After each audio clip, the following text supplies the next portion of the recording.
Saudara polisi sudah mengungkap motif kasus penganiayaan putra pengurus GP Ansor oleh Mario Dandi, anak seorang pegawai Ditjen Pajak, yakni dari aduan seorang perempuan berinisial A.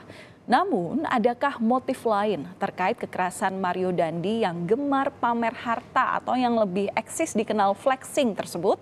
Kami akan membahasnya bersama psikolog forensik sekaligus anggota Pusat Kajian Pemasyarakatan Poltekip, Reza Indragiri. Selamat pagi Pak Reza, salam sehat selalu. Apa kabar? Selamat pagi, salam sehat.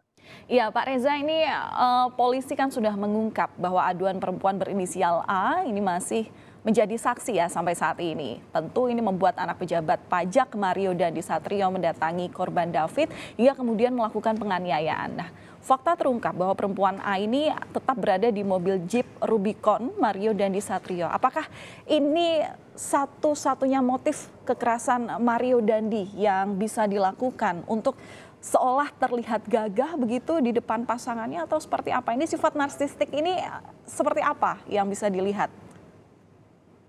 Pintas lalu barangkali kita akan menganggap bahwa asmara boleh jadi merupakan motif di balik peristiwa ini. Kalau asmara yang kita asumsikan menjadi motif, maka sesudah ini sesungguhnya istilah induknya adalah motif emosional.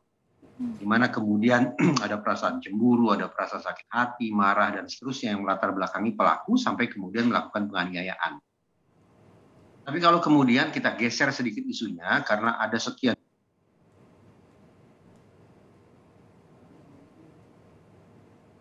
atau si tersangka memamerkan barang-barang mewah, maka kemungkinan bahwa aksi penganiayaan sedemikian rupa, ditambah lagi dengan direkam sedemikian rupa, adalah merupakan bentuk trofi, merupakan bentuk tanda petik prestasi yang ingin ditunjukkan oleh si tersangka kepada kekasihnya.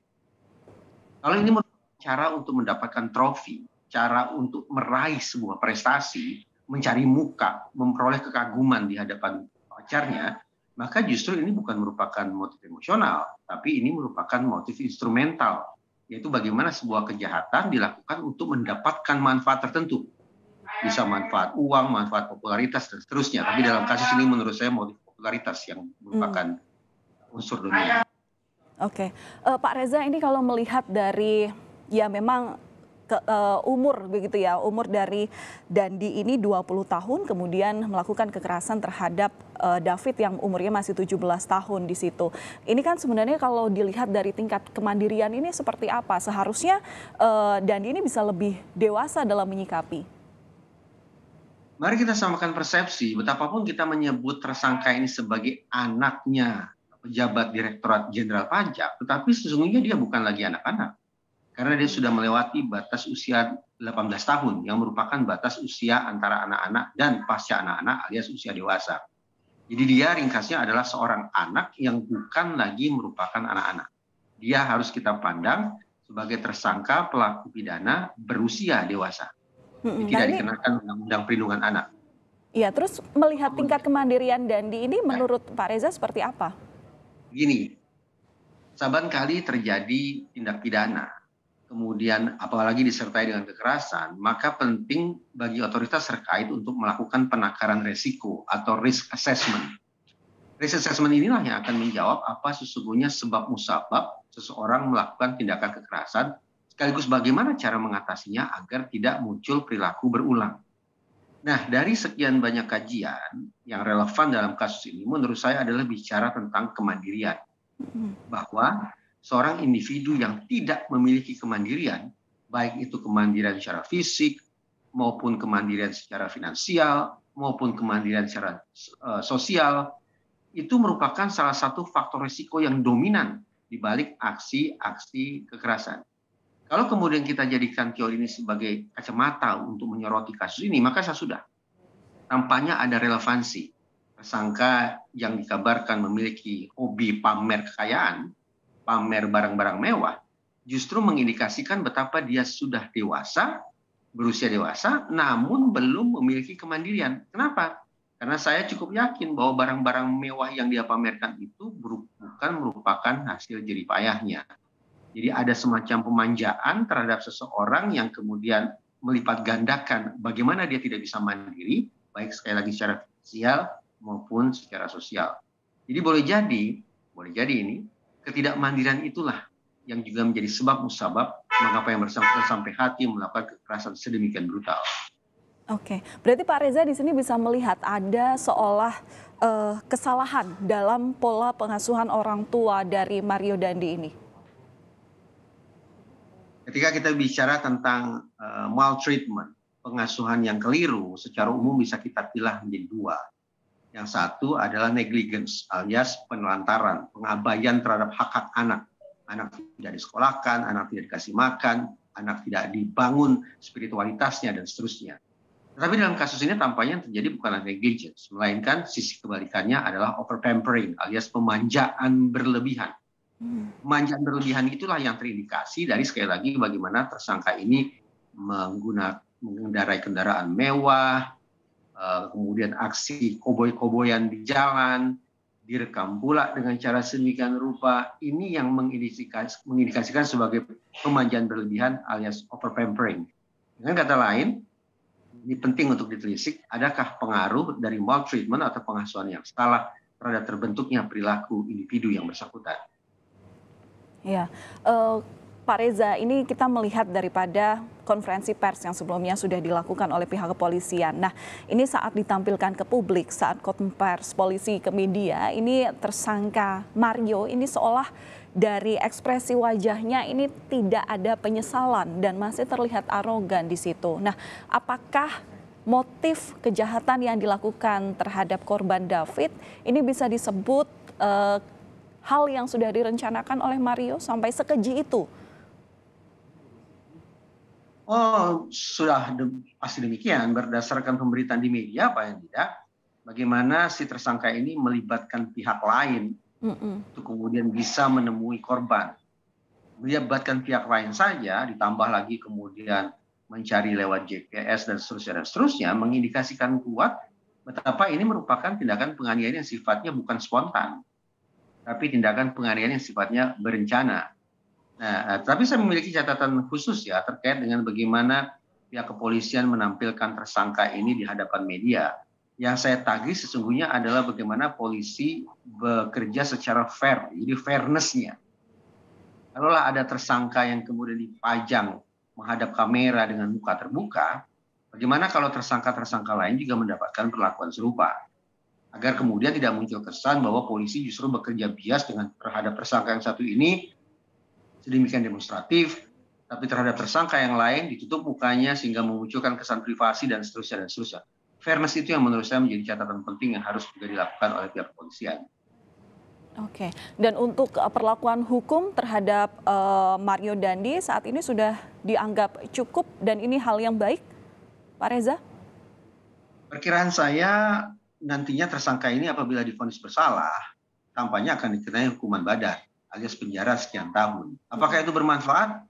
Terus terang saya mengusulkan agar kepada tersangka ini sekiranya dia divonis bersalah tidak hanya hukuman badan, tapi ada hukuman sosial, agar muncul empatinya, agar muncul kepekaan sosialnya, agar muncul sikap bersahajanya, agar muncul perasaan menghargai terhadap sesama.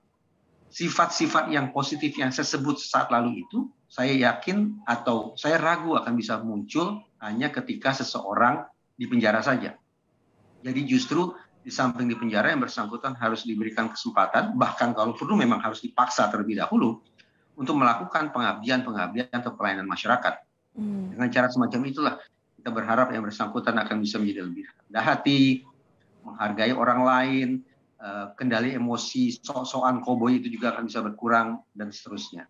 Jadi tidak hanya hukuman badan, tapi barangkali disertai pula dengan hukuman sosial, pelayanan masyarakat. Oke. Itu memang selain hukuman badan, hukuman sosial terkait pengabdian masyarakat itu memang harus diutamakan, utamanya dalam memperbaiki psikologi daripada tersangka Mario David ini. Satu lagi, dengan melihat motif yang sudah terjadi dan kemudian dampak yang kemudian dirasakan oleh korban di sini, Pak Reza, ini sampai sekarang memang korban masih dirawat dan baiknya ini kan untungnya korban ini sudah membaik kekinian begitu.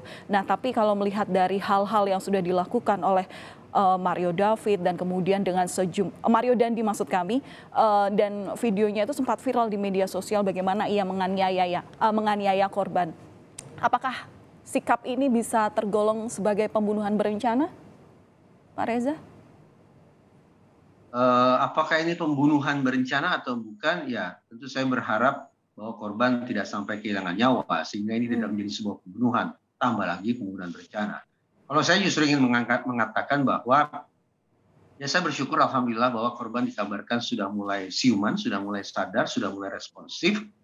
Tetapi penting untuk kita pahami bahwa cedera itu tidak hanya cedera fisik, tapi juga cedera psikis. Karena saya bayangkan ada ketakutan luar biasa, ada kengerian yang sangat dahsyat, ada trauma yang dialami korban ketika dia mengalami penganiayaan yang sedemikian jahat. Barangkali juga dia akan mengalami keterbatasan sosial yang cukup serius. Apakah dia bisa melanjutkan sekolah? Kalau dia bisa melanjutkan sekolah, apakah dia akan bisa mengikuti pelajaran sebagaimana teman-temannya? Akankah dia tanda petik kemudian harus mendapatkan perlakuan yang berbeda dikarenakan ada kondisi spesifik kemampuan belajar yang berkurang drastis akibat adanya cedera di bagian kepala. Nah, saya pikir cedera yang sifatnya multidimensional ini juga harus diangkat oleh pihak kepolisian, juga harus diangkat oleh pihak KPAI untuk memunculkan keinsafan kita bersama bahwa yang namanya korban kekerasan tidak melulu kekerasan itu berdampak terhadap fisik, tapi juga berdampak secara psikis, bahkan juga berdampak secara sosial. Akankah kemudian kerugian yang majemuk ini nanti juga akan diganti rugi oleh pihak tersangka? Ya, saya terus terang berharap demikian. Walaupun jangan diartikan bahwa ganti rugi atau restitusi merupakan pembayaran lunas terhadap segala penderitaan korban. Ya, oke, baik. Pak, satu saja singkat dari kasus ini, dari kasus Mario Dandi ini, apa pesan yang bisa dipelajari oleh masyarakat Indonesia, baik utamanya terkait pola pengasuhan orang tua, ataupun juga untuk meningkatkan psikologi atau kesadaran supaya kejahatan seperti ini tidak terulang lagi di tengah masyarakat? Bagaimana yang tadi saya katakan, tidak terlalu kemungkinan ada maltreatment alias pengasuhan yang tidak begitu tepat, berupa over pampering alias pemanjaan yang berlebihan. Nah, terlebih lagi aksi pamer kemewahan semacam itu akan bisa melukai hati masyarakat banyak. Saya bayangkan bahwa kenapa masyarakat termasuk warganet menjatuhkan sanksi sehebat-hebatnya kepada tersangka, bukan semata-mata karena tersangka sudah melakukan penganiayaan terhadap korban, bukan hanya itu. Tapi boleh jadi karena masyarakat sedang menghukum tersangka, karena tersangka sudah melukai hati masyarakat yang hari ini harus kita katakan tidak sedang baik-baik saja. Ada kesulitan multidimensional yang dihadapi oleh kita semua. Bisa sudah, siapapun yang hari ini melakukan keonaran, bersiaplah untuk berhadapan dengan pidana sekaligus sanksi sosial yang sehebat-hebatnya. Ya, tentu masyarakat semoga seluruhnya siapapun yang terlibat dan melihat dari kasus ini bisa menjadikan pelajaran supaya memang kita sebagai masyarakat ini bisa meminimalisasi adanya kekerasan di tengah masyarakat dan kemudian kesadaran dalam mendidik anak ini bisa terus diterapkan terhadap orang tua, utamanya pengawasan tidak hanya di bawah umur tapi sampai umur berapapun ketika statusnya masih menjadi seorang anak. Terima kasih sudah berbagi informasi bersama kami di Sapa Indonesia akhir pekan kali ini, Pak Reza Indragiri, anggota Pusat Kajian Pemasyarakatan Poltekkip. Salam sehat selalu. Terima kasih, salam sehat.